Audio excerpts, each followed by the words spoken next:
They thought it was just a routine traffic stop, but a black mother was nearly killed in cold blood. What those racist cops didn't know. Her son was relentless, highly trained, and already watching. What unfolded next transformed a peaceful southern town into ground zero for justice. And you absolutely won't believe how it all ends. Stay with us. This story will shake you to your core. Dear viewer, what you're about to witness isn't just a story. It's a profound testament to the quiet, persistent pursuit of justice in places most people overlook. If this is your first time joining us, I warmly invite you to share where you're tuning in from in the comments below. And if narratives like this move you, challenge you, or spark your thoughts, please consider subscribing and hitting that bell icon. We amplify voices that deserve to be heard every single day. Thank you for being here. Now let's dive into the story. Charleston's deceptive calm. Charleston, South Carolina, doesn't rush, it breathes. The streets echo with the clip-clop of horse-drawn carriages and the harmony of gospel choirs. Porches sag under the weight of rocking chairs, and the scent of magnolia drifts through the air like a cherished memory. On Ashley Avenue, nestled in a historic neighborhood beneath moss-draped oaks, nothing ever seems to stir. But tranquility can be misleading. In America, sometimes the quietest streets conceal the loudest truths. It was just past 8 p.m. when Margaret Ellis, humming softly, left her daughter's house. The aroma of sweet potato pie still clung to her coat. At 62, widowed and a former schoolteacher, she was the kind of woman who kept spare umbrellas in her car for strangers caught in the rain. Her drive home hadn't changed in 3 decades. Same turns, same stop signs, same warm wave to the shopkeeper closing near Rutledge and Cannon. She drove slowly, not from fear but because she had no reason to rush. Her house sat at the end of a narrow block, just past a Methodist church whose bells chimed off-key but faithfully. Her life was modest yet sacred. The shot that broke the silence, then the lights appeared, red and blue. A sudden flash in her rearview mirror made her chest tighten. She calmly pulled over, rolled down her window, turned off the ignition, hands at 10 and 2, just as she'd taught her son years ago.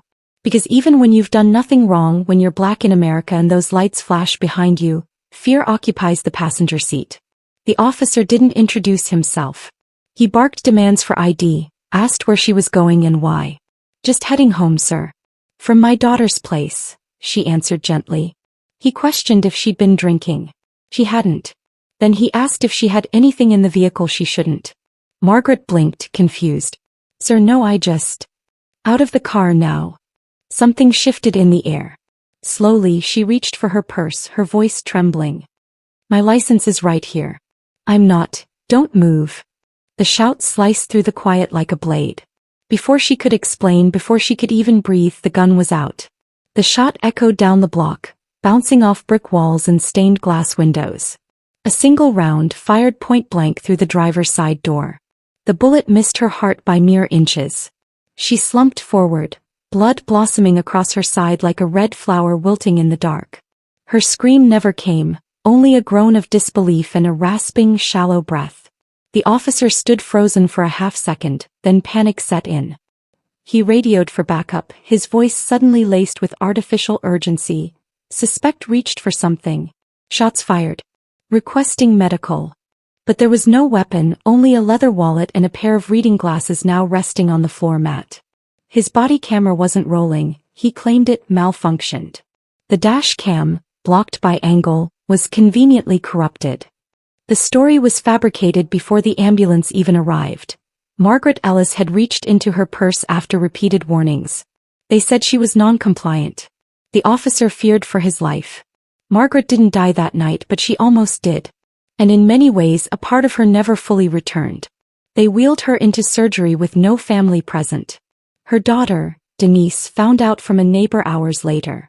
Her phone rang at 1:23 a.m. Your mother's been shot, the voice said. By a cop. That's when Charleston fractured. Because what began as a routine traffic stop spiraled into the unraveling of a lie too heavy to sustain.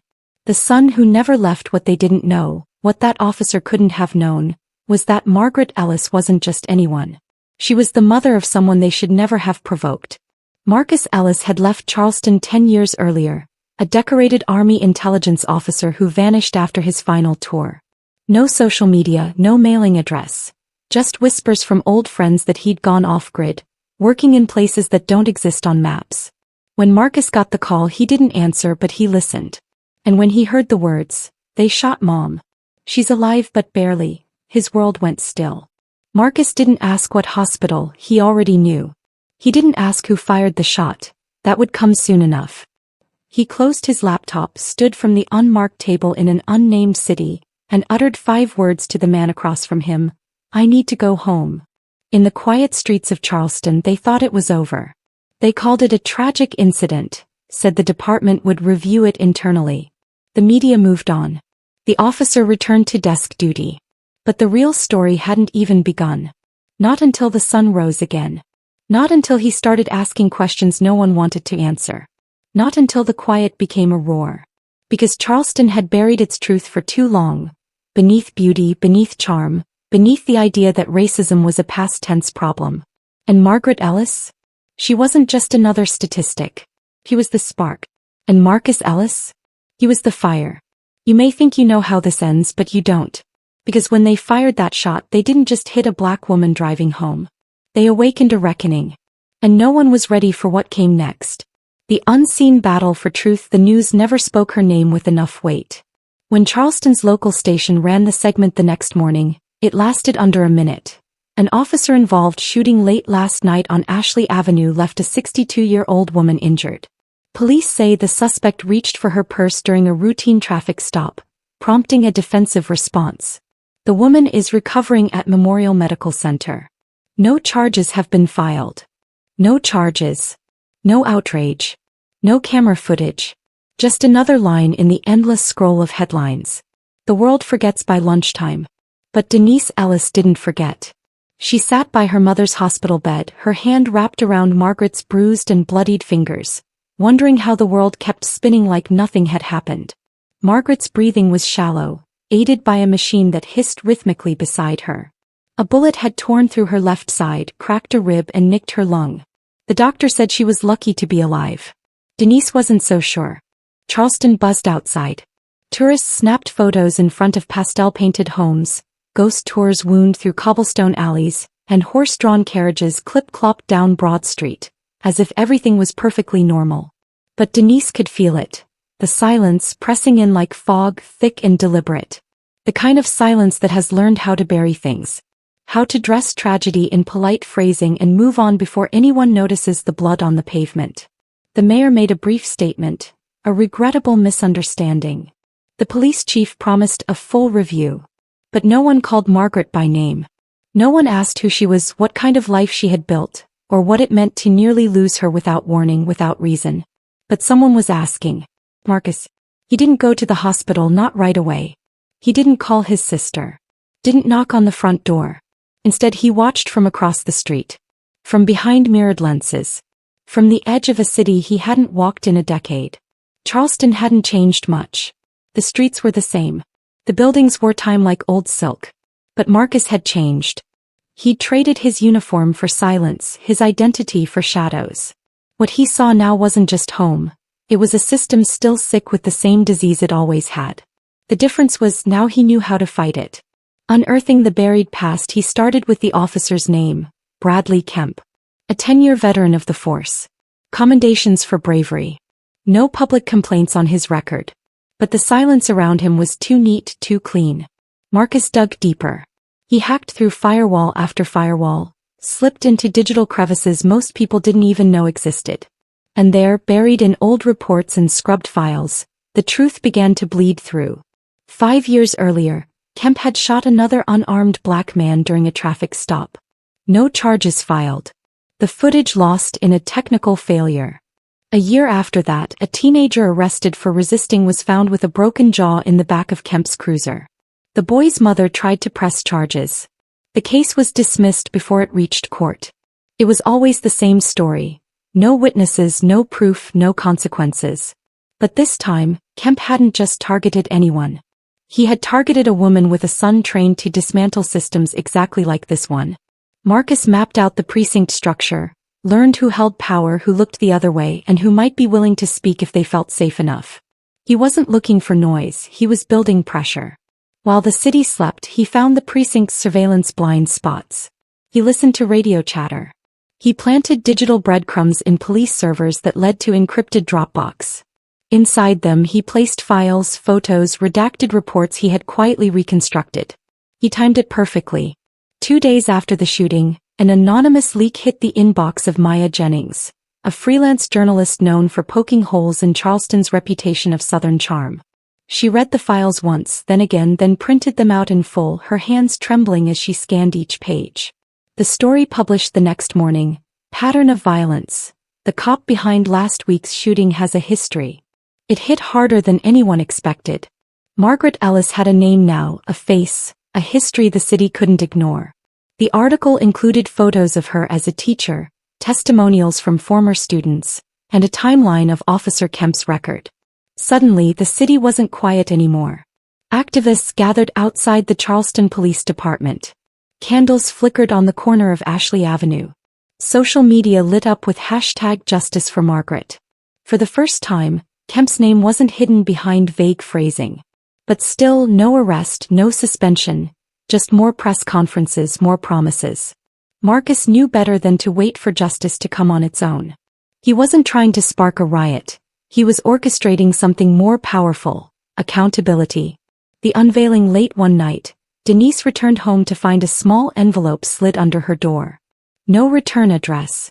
Inside a flash drive. She hesitated, then inserted it into her laptop. What played on screen made her breath catch. Surveillance footage. Not from the cruiser, but from a nearby bakery security camera, angled just right. It captured the exact moment Officer Kemp fired into Margaret's car. There was no aggression, no sudden move. Margaret's body language was calm. Her hands were visible.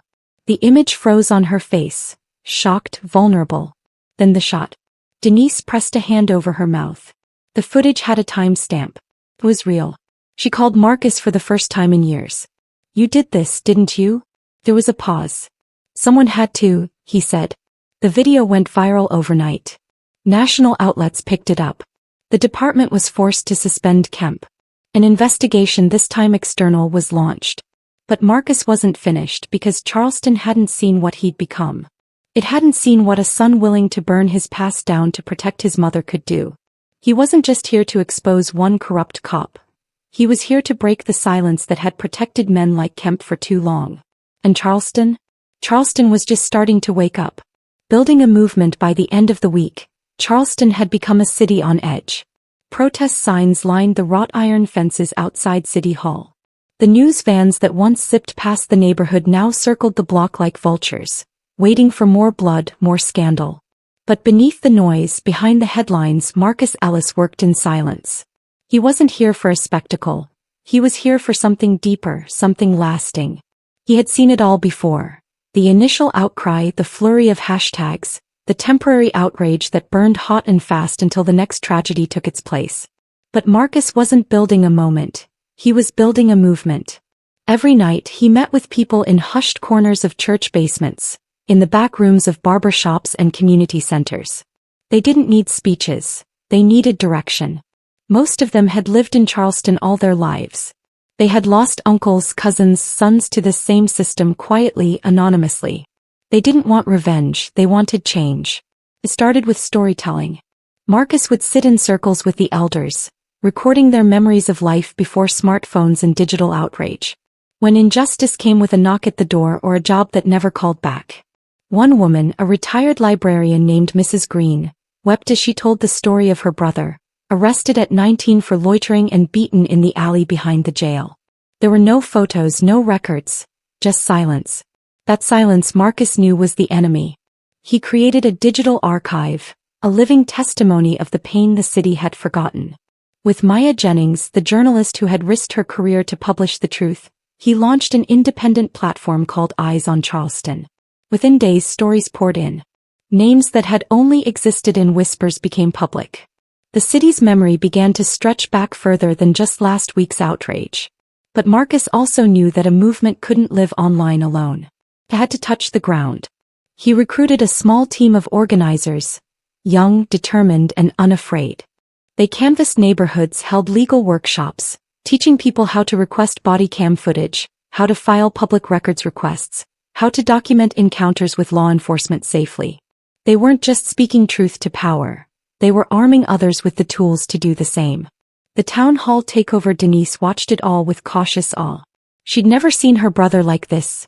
Not since before the military, before the deployments, before he disappeared into classified missions and unlisted phone numbers. He had returned not as the broken man she feared, but as someone sharper, more resolved. But she also saw the weight it placed on him, the nights when he would stare at their mother's hospital chart in silence, jaw clenched, hands trembling beneath the surface. Margaret was healing, but slowly.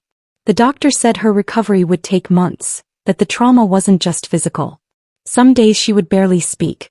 Other days she'd smile at her grandchildren like nothing had happened, her voice still warm and full of grace.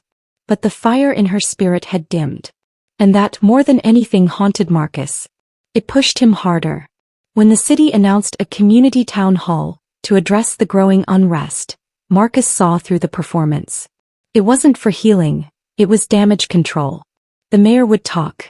The police chief would offer hollow apologies. Kemp would remain suspended, unfired, uncharged. So Marcus flipped the script. He gathered everyone. Denise, Maya, Mrs. Green, the organizers, Margaret's former students, and mothers who had buried sons without answers. They didn't just show up to the town hall, they took it over.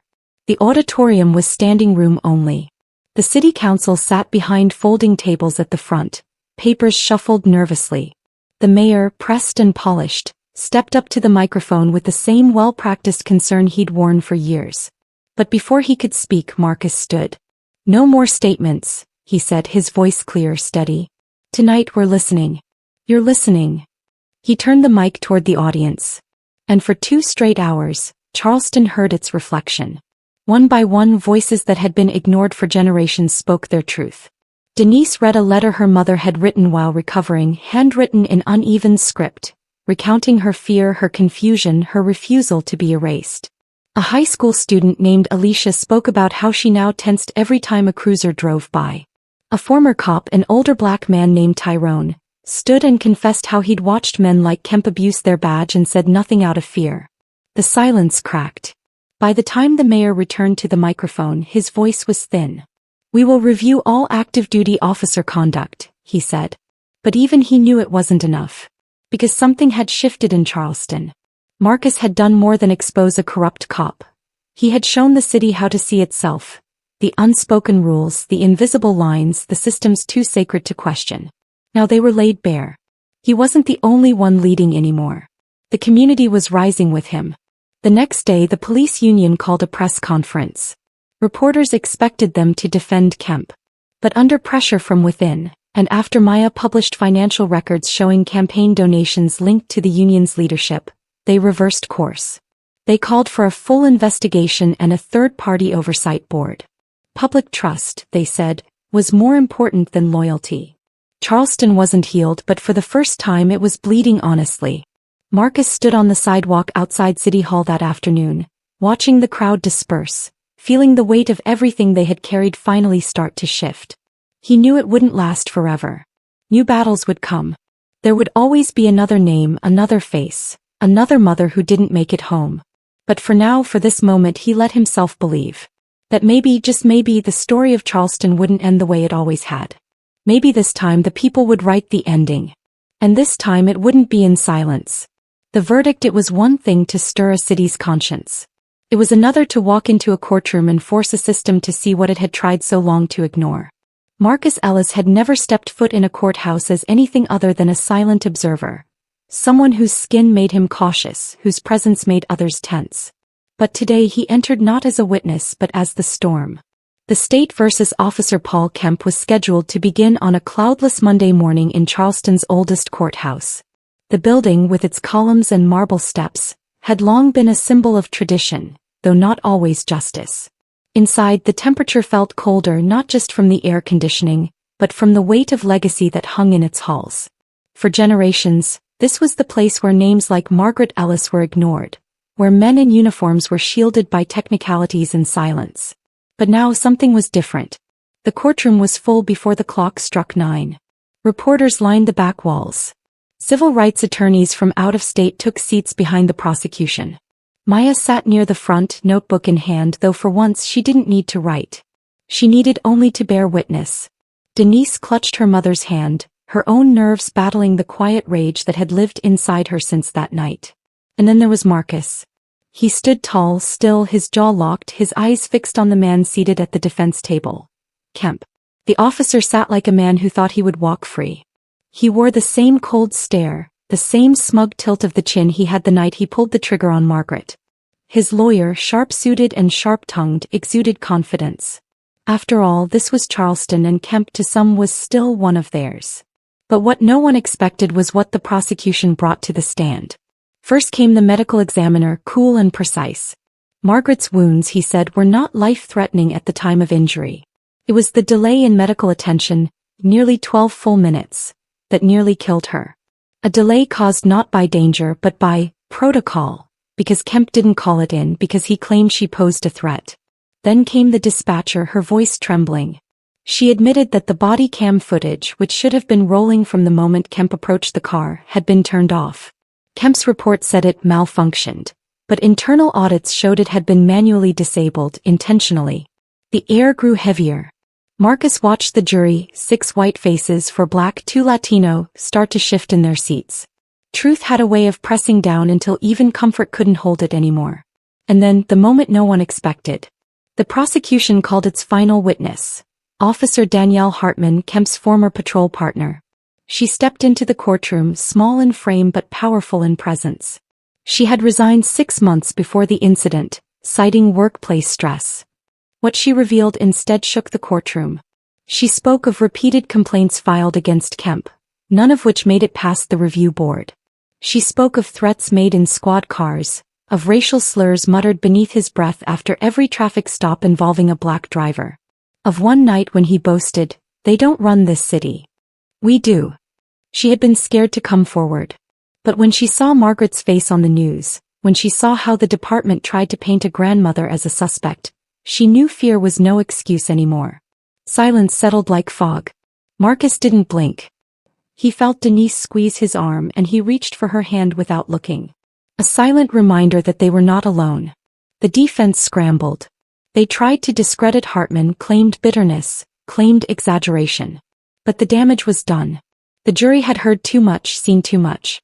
After 4 days they deliberated for only 6 hours. When the verdict was read, the room went still. Guilty. The word echoed. Not just in the courtroom but across Charleston, in living rooms, in schools, in barbershops and cafes. People didn't cheer, not at first. They sat with the weight of it. The shock that something long denied had finally been acknowledged. Kemp didn't look at Marcus as he was led away. He kept his eyes on the ground, as if seeing the faces of those he tried to erase would make him vanish first. But Marcus saw him fully, not just as a man, but as a symbol of something crumbling. Outside the courthouse, the crowd had gathered, silent until the doors opened. Then slowly the applause came. Not for vengeance, but for survival, for truth, for the courage it had taken to drag justice into the light. Margaret was there in a wheelchair, bundled in a coat despite the spring air.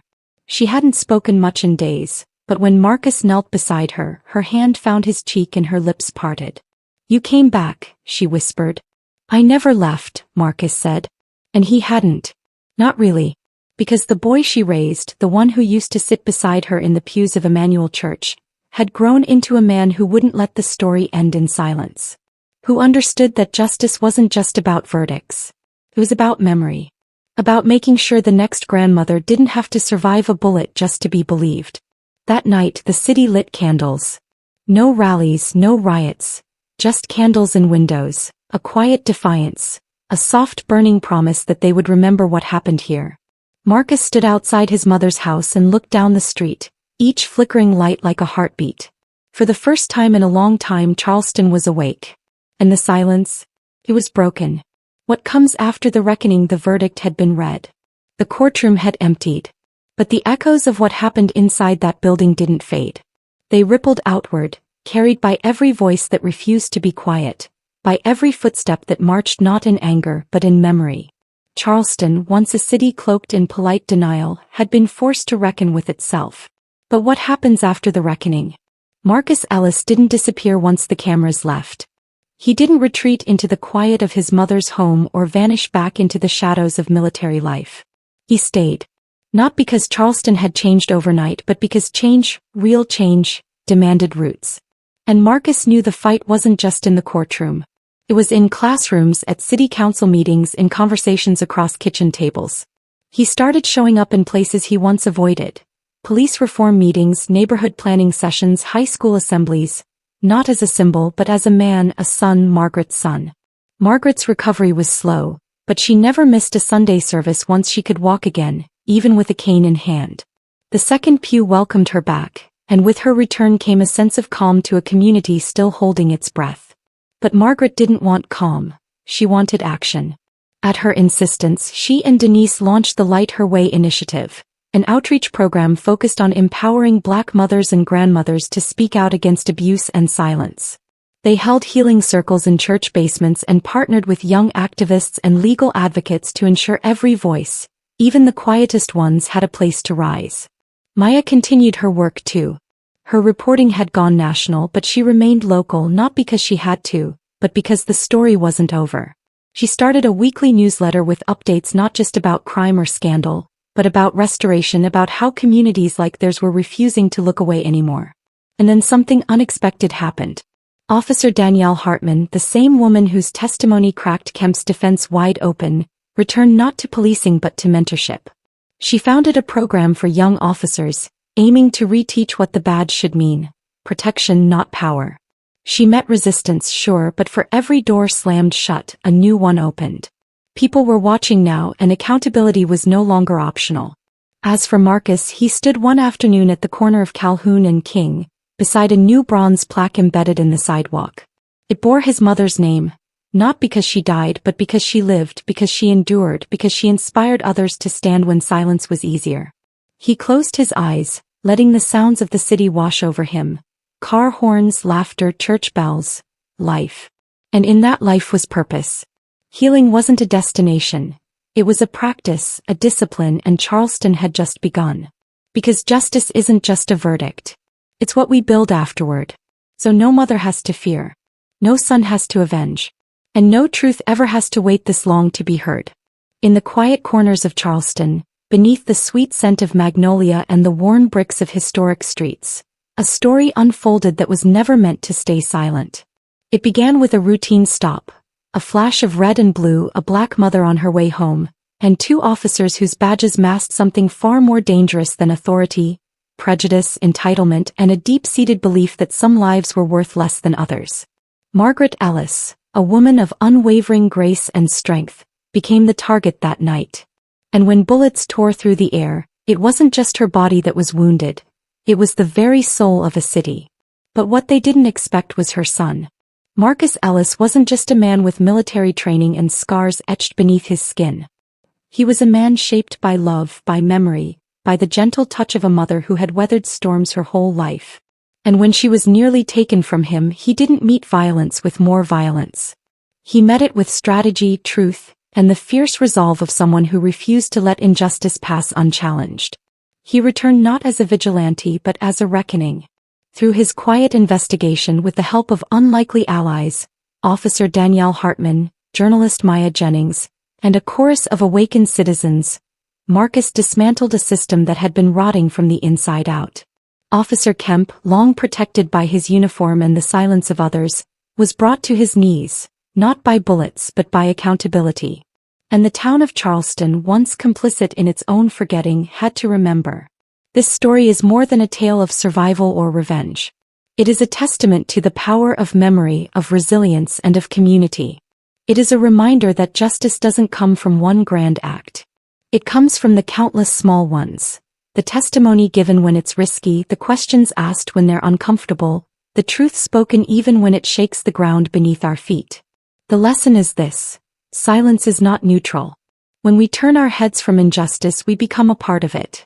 But when we choose to bear witness, to speak up, to stand beside those who have been pushed down, we become agents of change. We don't all have to be warriors like Marcus or survivors like Margaret. But we can all refuse to be bystanders. We can all be part of the resistance to hate and the fight for dignity. So if this story moved you, don't let it end here. Share it. Talk about it. Let it be a spark for your own conversations, your own convictions. And if you believe in lifting up stories that matter, stories that shine light into dark places, then please subscribe to this channel. Your support fuels the fire to keep telling the truth, to keep honoring the unheard, and to keep building a world where justice doesn't have to be chased. It simply is.